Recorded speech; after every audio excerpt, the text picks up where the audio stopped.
At the moment, the Israeli police are still on standby to deal and respond with all the rockets that are being fired into Israel. Where we are at the moment in Ashkelon, we have 30 seconds to take cover. So the message to the public is make sure you stay in a safe zone and a safe area.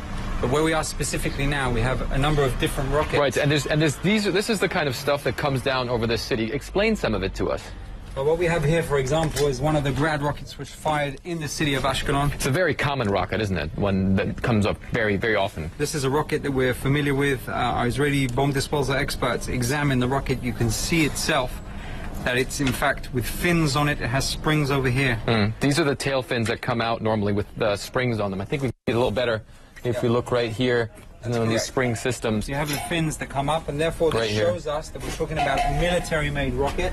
This rocket itself is after exploding and after landing inside Israel itself. You can see these are the Grad rockets that are striking inside the civilian areas. Israelis are being targeted. This is the threat from the Hamas at the moment. Yesterday evening we also had the rocket which landed in the Rishon LeZion area. That was a much larger rocket. We're talking about a Fajr rocket. And there, obviously, the strike was much greater. That's very close to Tel Aviv, isn't it? And it hit a residential building. It looked like there was substantial damage in that strike. That's correct. There was tremendous damage in that area.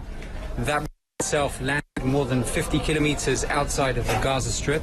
And therefore, the Israeli police and our units that are on standby are responding both into the major cities in the southern part of Israel, Sderot, Ashkelon, that have 30 and 45 seconds to respond, as well as the rockets that are landing like we had yesterday in the region of Rishon LeZion, where we had just over a minute, where members of the public took a safe area and went into safe zones before the explosion took place.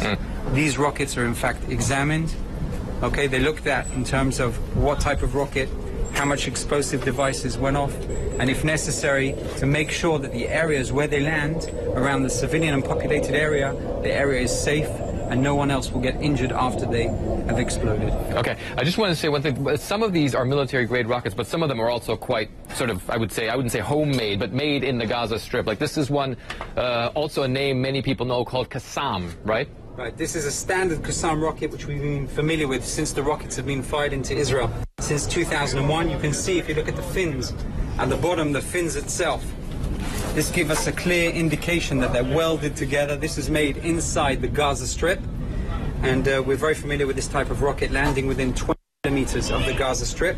The Grad rockets, differentiating from this one, is military-made, smuggled in through Egypt through the Rafah crossing, and unfortunately being fired deep into the heart of Israel.